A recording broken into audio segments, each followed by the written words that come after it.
probably seen the dyno in the background. Yes, we do dyno tuning.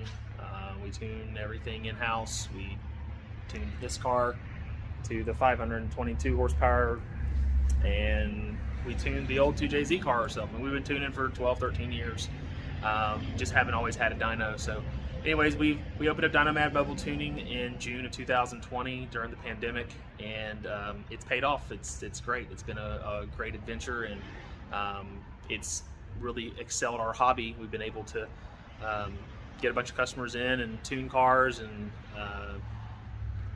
make a name for ourselves locally. Tuned several other M20 turbo cars around the country remotely with good success.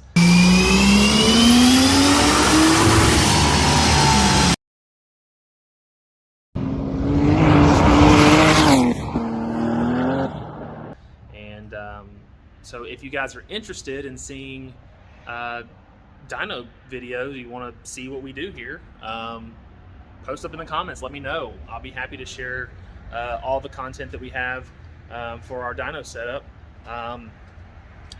So yeah, you can see here it's a Dynocom DC5000. It's a relatively simple dyno. It's a cradle dyno. I'm trying to figure out this whole I've got like a phone and a little stand, and that's it for these vlogs. Vlog? Is it vlog or vlog? I don't know. Tell me. But yeah, it's an easy to use Dynocom DC5000. It's nothing crazy. It's got load control on it with an eddy current brake. Makes for what we're doing much easier to tune rather than having to make 150 mile an hour pulls on the street, which is nerve-wracking for not only myself but for my wife, and then whoever's riding with me. It's pretty nerve-wracking making several pulls like that in a car that you don't know the condition of, or maybe it is your car and you know the condition of, and you're just, you know, forget it. If he dies, he dies. Yeah, that. But yeah, I mean, if you guys are interested in videos of dynoing, I got plenty of them. I'll post them up. I just haven't really done much with the dyno stuff, other than just posting on our page, which is Dyno Mad Mobile Tuning on Facebook, and Dyno Mad Mobile Tuning with some underscores in there on Instagram and Facebook. I'll get better at this. Sorry to keep blabbing on, but I don't really know what else to say. So you guys let me know what you want to see. I need some video equipment, obviously. If you guys want to throw out some suggestions on video equipment, or anybody wants to throw some my way, I'll take it. So let me know, and we'll keep you guys posted on the progress of the 2JZ E30 with the M4 DCT swap.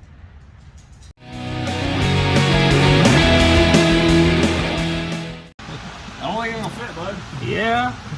So We can put the next weekend. so yeah. I don't want to do it now, but we can put the transmission up on the trans jack and just stick it up in there. DCT is gonna have a Tough time. kind of a tough time with this E30 trans tunnel, but we're gonna see what happens on the next episode of Will It Fit? I thought that's a porn.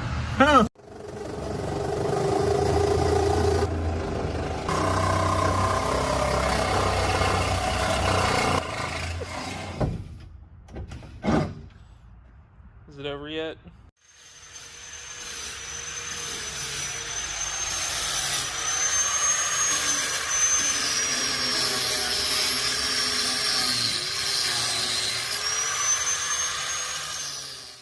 Alright, looks like we got some new parts in.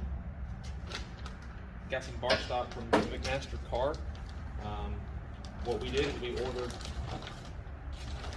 about 6 inches of aluminum bar stock, 2.5 inch in diameter, and Justin went to a source and had them turn to 2.5 inches total in height, and then I think about 7/16 diameter hole, I want to say is what he said, for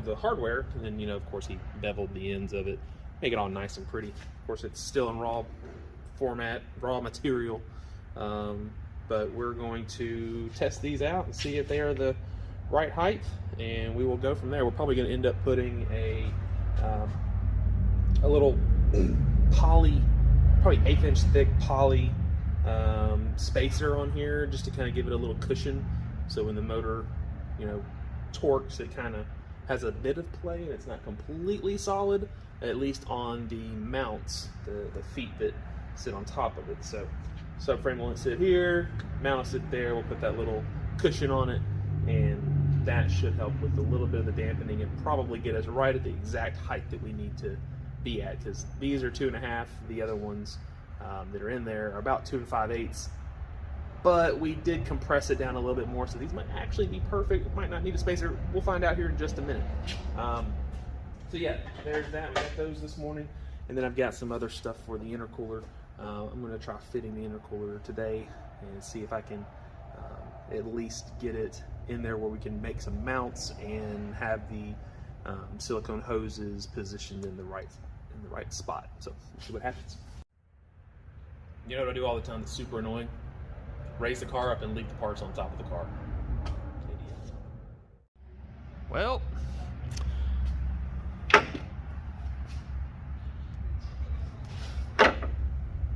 it is slightly larger than the space that we have right now, which is fine because we anticipated that, because we cranked down really hard on the hardware to get the engine to be stable enough for us to get the transmission in there and it not move forward into the radiator. So it is actually almost like about 1/8 of an inch that is too compressed. But once we loosen this up, this will all decompress and we'll have enough space in there, so it should be about perfect. We'll find out. What we need to do now? Wow. Found the hole. That's the first step. There's no hair around it. Oh, he went there. Yeah, it's kind of kilted. Kilted? Yeah. Kiltered? Let's give it a minute. Off kilter? Yeah, let's Kind of like I thought it would be because we raised it up so much. Yeah, we changed the angle of the dangle. Yeah. Oh boy, that is no longer an issue. She in there. Wow, I was totally wrong. Paying for the 1J. Look for you missed him by like You 5 going? minutes. You going 1J? Of course. Oh, you missed snap. him by 5 minutes. That's half a JZ too small. I don't understand the 1J thing, but hey, to each their own. Yeah, so Your 1J's in my way. sounds better. Oh, whatever. It sounds like a motor. I mean, they do sound better, I guess, like in stock form. But you know, like, you know, 2JZs with GSCs, they sound pretty good. We gonna see. We gonna see. Yeah. What you know about them solid billet aluminum? That's not billet.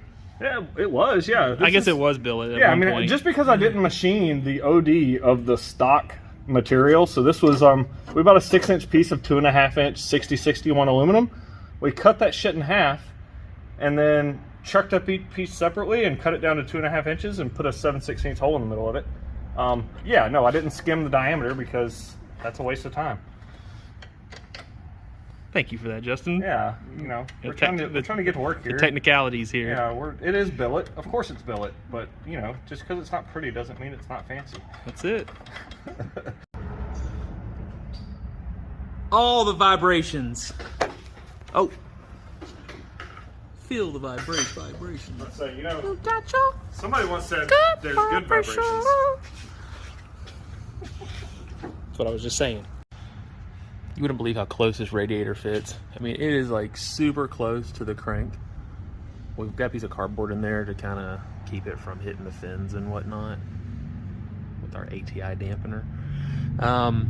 But it's just crazy that, you know, we cut off the upper mounts, move these little rubber mounts to the bottom, because E30s have 2 different mounts from what I've seen.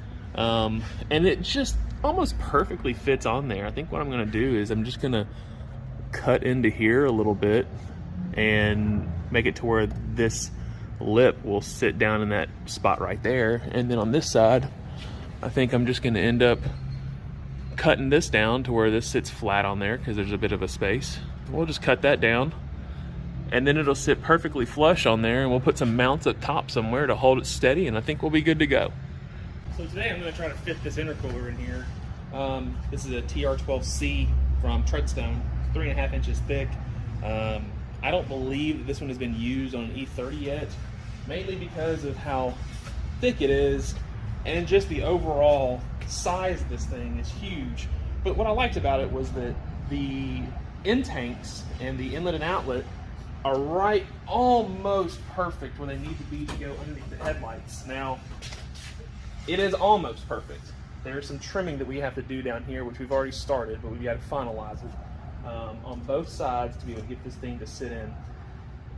It is going to be super close to the fan. We've got a Spall 16-inch slimline fan that's up against the radiator. It is going to be a super tight fit. We will have to modify and trim some of the covers and the sheet metal that's on the front of the E30 just to get this thing in here. But it's not going to be a ton, I don't suspect. I think it's going to be a reasonable amount of trimming. And we will still keep the stock looks of the E30 up front, just with the giant intercooler. Right now, I'm going to try to modify the rest of this and slip the couplers on. I've got a 3-inch outlet to 3-inch, I guess 3-inch outlet to 3-inch outlet, 90 for this. And then on this side, it's a 2.5-inch in from the turbo to a 3-inch in on the intercooler side. I'm gonna try to just kind of position those underneath the lights and at least get the cold side or the hot side taken care of, and then the cold side I'm going to just get it into the best position that I can, anticipating Justin to make the cold side with a LS throttle body. So he's got a lot of fabrication to do. So I'll just get it in a general area and modify this to where everything fits. And then once that's in, we'll probably make some tabs. I mean, it's already got these threaded bosses here that we can just tie into a mount to tie into the stock sheet metal. It's real strong right there and supportive. Last one I had, I didn't even mount it. It just was hanging by the intercooler piping, which worked out perfectly fine. Probably not the most ideal, but honestly, I mean, if it ain't broke, don't fix it. And if it works, don't spend a bunch of money to try to perfect it. I mean, it worked just fine for me. So probably put some mounts there, call a day on this, and then start working on trimming up the front end to make the whole front cap fit, and then we'll go from there. So here's what I was talking about modifying. You can see here this lip is raised, and it's the same exact lip on this side. Well, when you put the intercooler on there, it was sitting up here, and the 3-inch coupler wouldn't go through here because it's 3-inch coupler on top of the outlet flange. So we're basically just grinding this down. I don't feel like cutting all of it off if I don't have to. So I'm just gonna grind it down. And then also this was sticking up. You can see that we just basically cut that and beat it with a hammer. Same thing on this side. Not the most elaborate solution, but it's gonna totally work. And we'll just clean it up, paint it to where it don't rust, and everything should work out great.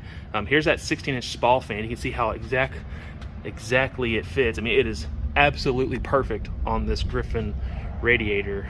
Now, whether or not this Griffin radiator is going to work, that's up for debate. But, you know, we can see through there, and there's just enough room for this intercooler. We're hoping that it sits out just a little bit, and maybe we can just push this radiator forward just a couple millimeters to get us a little bit more clearance, but we'll find out. We're getting close.